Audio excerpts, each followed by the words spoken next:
screeching, clanging noise. What is that? I forgot that there's a corrugated metal garage door at the front of our building that's 2 stories high, and it's right below my office. I look out the window, and this thing is being opened for the first time in 2 years.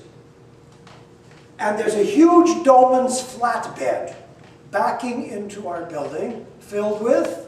Gyprock. Man, are you guys on it. Filled with gyprock. And who got it? Archie. That day, I say thank you, Archie, that was beautiful. He got enough, by the way, to totally make offices, games rooms, our video room, everything. Then I said to him, Archie, we need some paint. That was the total instruction, some paint. We had a 3-ton truck. The next day, the 3-ton truck, which we owned, which was given to us, which was hustled by our supplier.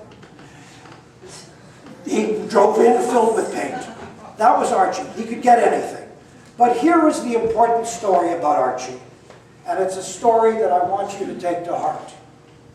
We decided to run a summer camp for children on welfare at our hotel on Salt Spring Island, which I'm going to tell you about in a moment.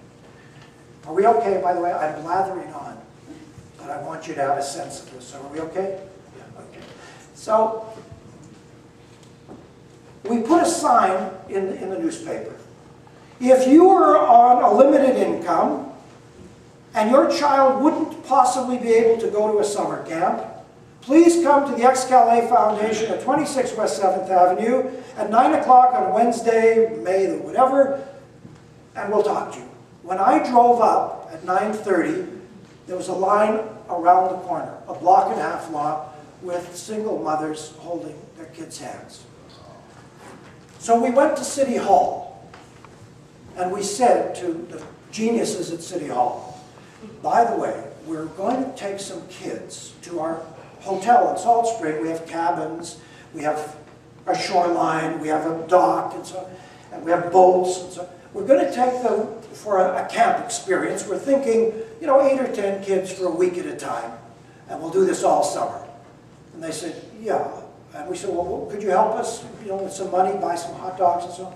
Well, you're taking them out of our jurisdiction. And we said, no, I don't think you heard us. No. These are Vancouver kids. We just happen to be taking them to a camp. But they're Vancouver children. They're your responsibility. No, but you're taking them out of our jurisdiction. Goodbye. Thank you. So Archie went and hustled more hot dogs and so on. So we ran this summer camp, and now I'm going to give you a picture of the other side of the sandwich. Remember this side of the sandwich? The Archie sandwich? One-armed, mental patient. He was in mental homes half his life. Prisons, right? Drunk, user. Got it? You got all this? Let me give you the other half. I'm standing on the cliff looking at the water. And I see Archie wearing only purple cutoffs, otherwise blissfully naked, walking through the shallows of the water with his one arm. By the way, I played many games of bridge with Archie. You ever played bridge with a one-armed guy?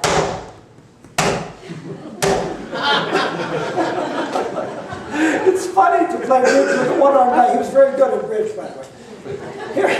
Here's Archie pulling a rope. He's pulling a rope. This was the one-armed Aboriginal from Kenora, mental patient, jailbird. And what's at the end of the rope? Can you guess? Yes. You guys are way ahead of me. He's pulling a raft. And on the raft are children. And this is the other Archie. Archie is pulling a raft with children, having the time of his life. And the children are having the time of his life. Archie was discarded by society. He was nothing. He was garbage. What did we do? We did two things all day long. We did two things all day. We walked up to him and said, hey, Archie, that's great, man. Good for you. Beautiful. Thanks. That's fantastic. And 10 minutes later, what the fuck were you doing?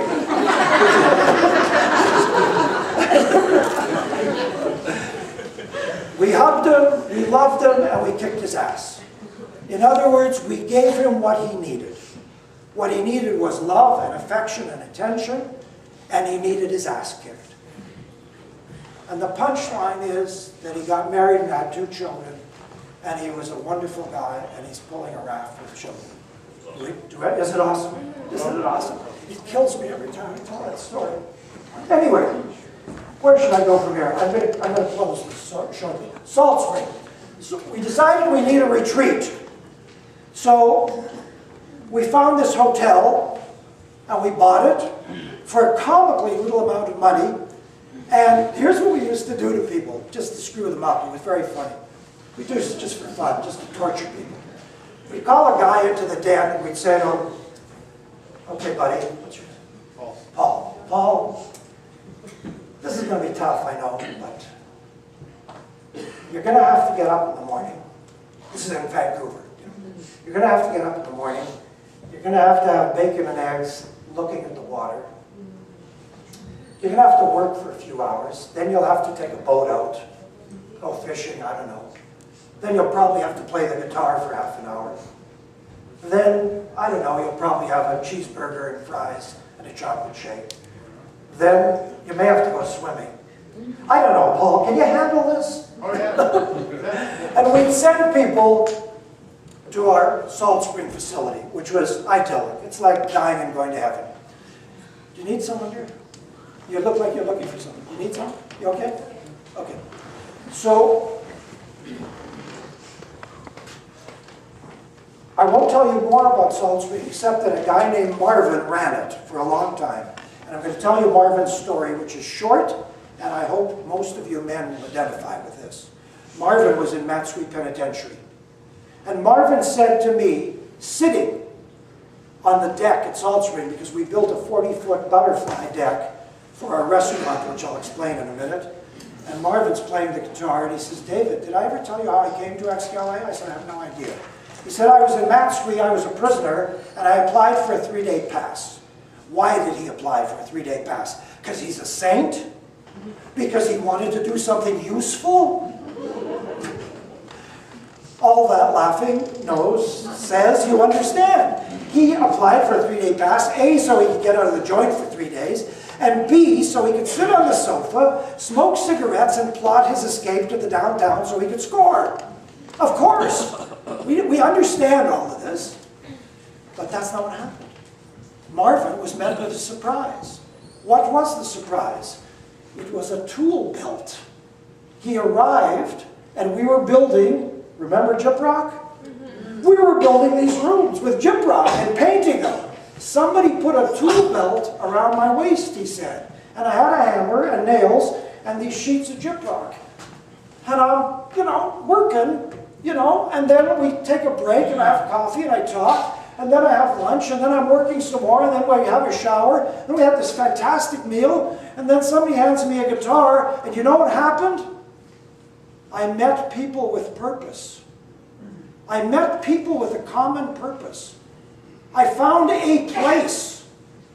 I found a place for Marvin that wasn't a junkie place. I found a place where people were laughing and joking, and were building something together. And he stayed for several years. It was a simple thing. There was no magic. There were no textbooks. It was a tool belt. Okay? The only thing I'll tell you about Salt Spring now, then I'm going to get to Winnipeg and I'm going to wrap this up.